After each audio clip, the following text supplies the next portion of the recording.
This time on Chicory's refit, we're going to replace the engine mounts and do some vibration isolation on the 6 kilowatt generator.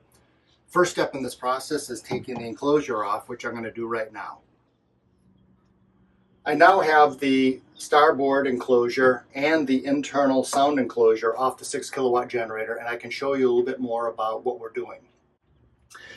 If you can see this bolt here, this bolt attaches the engine to the frame, but in between those two is an engine mount with a rubber vibration isolation. Over time, this rubber does wear out, and this generator has been in use for 7 years, and I believe, because I feel increased vibration, that these mounts have worn out. So I need to replace them. What I need to do is unbolt the engine and lift it, and then replace these mounts. While I have it up, I decided to do a little bit more vibration isolation. Right now, the way the system works is the engine is isolated from the stainless steel pan by the engine mount. But the pan is in direct contact with the frame. And what I believe I can do is isolate the vibration even more by isolating the vibration from the pan to the frame. Now, Northern Lights does sell a isolation mount for this, but the way my frame is set up, it won't accommodate that size of isolation mount. So what I've decided to do is put a rubber isolation barrier in between the frame and the pan. So I'll have several levels of isolation. I'll go from the frame to the pan isolated, and from the pan to the engine will be isolated. In addition, when I bolt the pan to the frame, I'm going to use grade 8 bolts with another isolator that over drills the frame, and it stops the vibration of the bolt having any vibration go through to the frame. So my plan is that is going to solve all of my vibration issues, and we'll see when we're done. The next step in the process is I need to remove the frame for the sound enclosure, along with the AC electrical, DC electrical, the exhaust, the raw water supply, and the engine controls. And once all that's done, then I can be in a position to lift the engine and do the next step, which I'll show you when I get there. But in the meantime, I'll get back to you after I've done the steps I've just talked about. Okay, now I have the DC electrical, exhaust, AC electrical, raw water, whoops, and fuel all separated. So besides the 4 engine mounts, the generator is ready to lift. So I'm going to work on that next. So I've removed the 4 engine mount bolts, and I have a worn Pulsol that's hooked to the boom of the mizzen mast. Now, I could use the mizzen mast to pull up the generator, but the Pulsol allows me to have control right here, so I don't have to have Tracy up on the deck doing the actuation of the line and the boom. So now that the bolts are off, I'm going to start raising it up. Our plan is to raise it up completely so that we can put a piece of plywood on this platform and then just set it down. So here we go. You want to just look for here and just make sure that you don't see any wires pulling. Okay.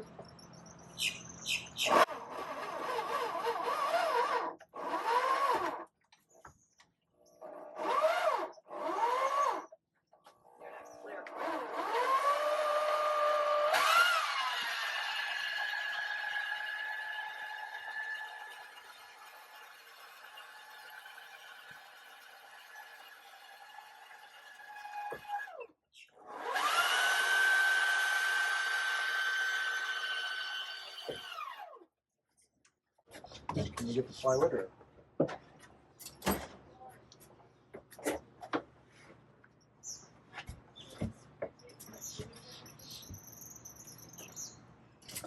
You got it. Wait, you have a little extra. You have it. Okay. I think it's good. Yep.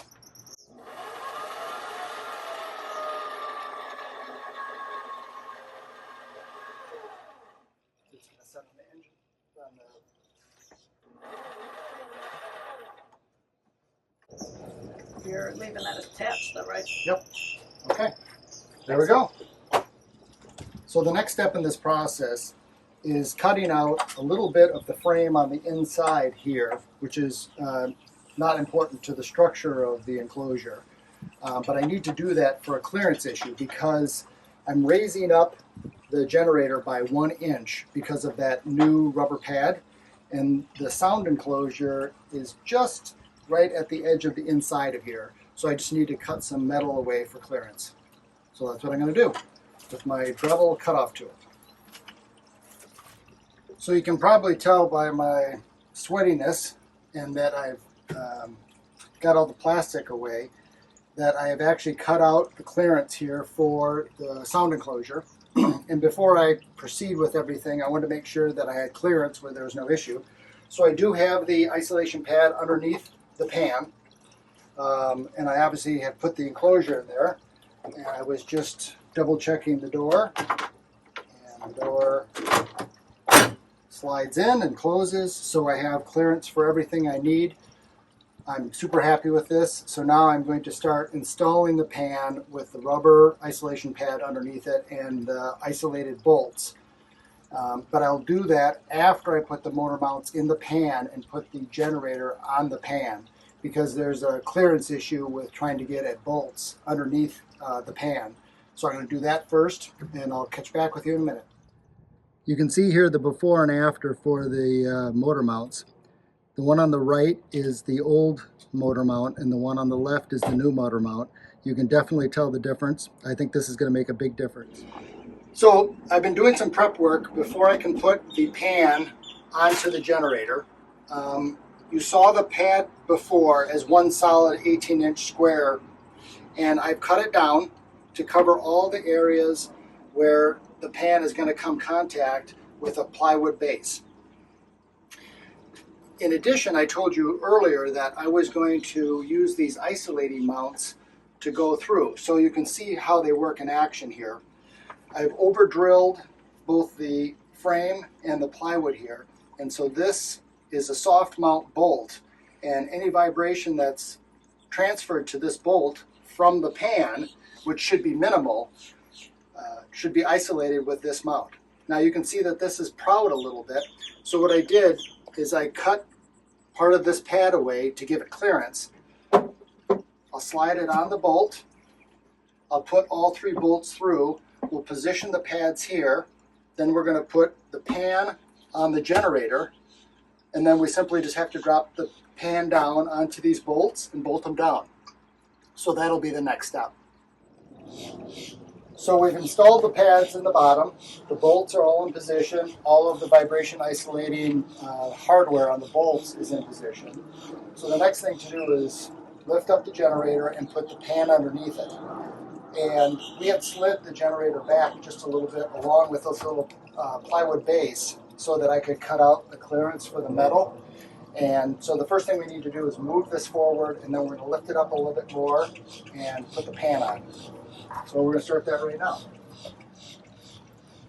We're going to need to pick, we're moving this forward first though, Yep. right?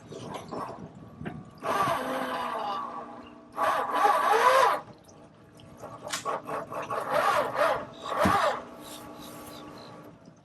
much more do you want it?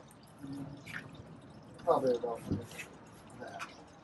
And I'm going to lift it up. Just the way it is now.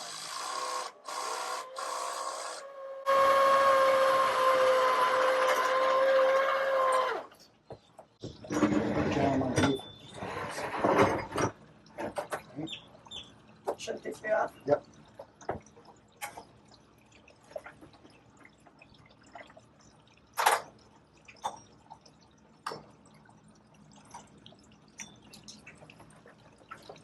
I needed those on because there's Yep, holes they're in the fall bottom. Wait.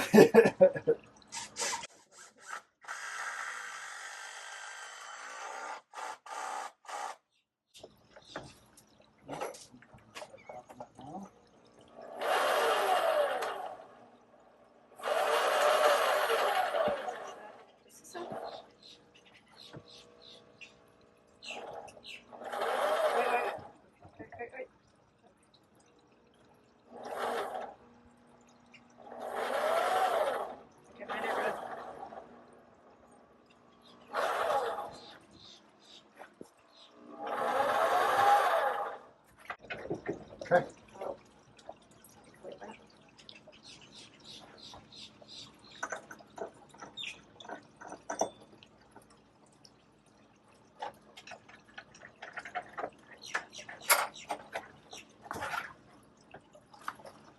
So the next thing to do is just tighten up the hardware, which we'll do right now, and we'll be back shortly. Okay, so we've mounted the generator to the pan. Now we're going to lift the pan, move the plywood, and lower it down onto the awaiting studs that connected to the frame. So here we go.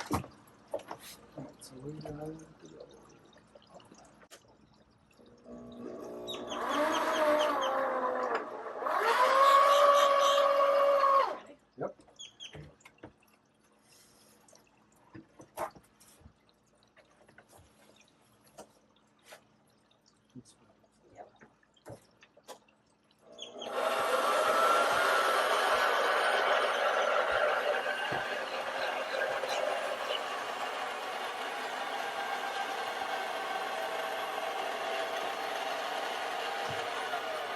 You just had it caught there for a second. It broke loose.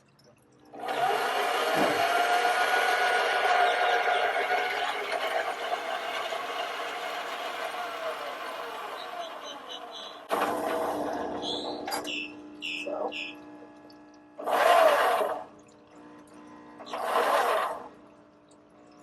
That one's on. Can you go look at the back? I think I can see it. I can't see. How do you go? Mine went through. Let me reach around the back and just see.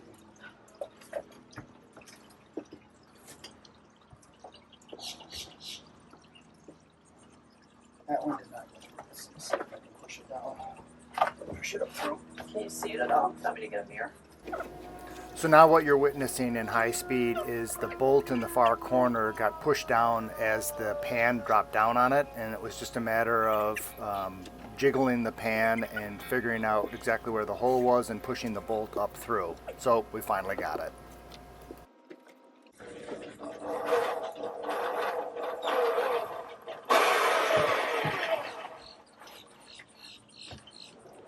Get it? Yep. Figured that.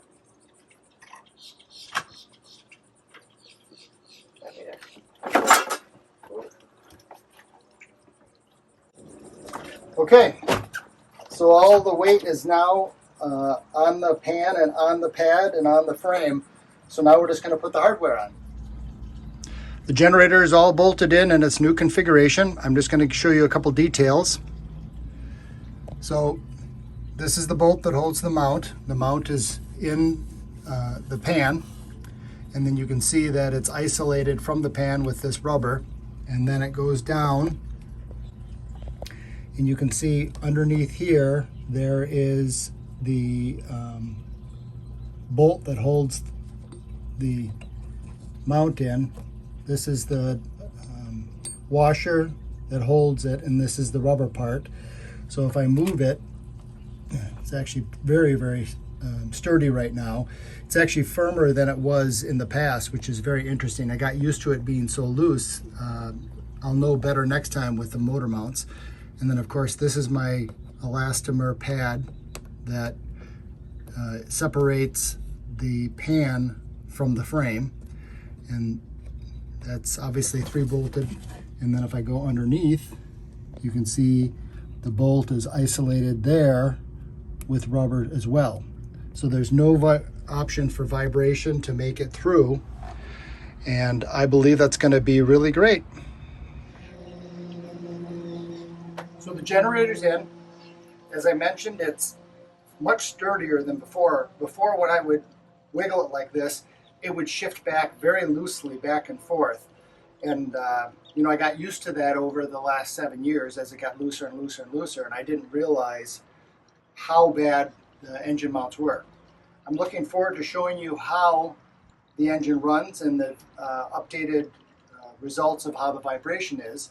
However, that's going to wait for another video, because while I have everything apart with the generator, I'm going to replace the water injection elbow for the exhaust, and I'm going to change the air filter. I'm going to change some belts and some impellers. So I've got a little bit of maintenance I'm going to do while it's so accessible right now. And then I will show you videos of this running once everything else is done. Thanks for joining me. Thanks for commenting. Thanks for liking. And thanks for subscribing. I really appreciate it.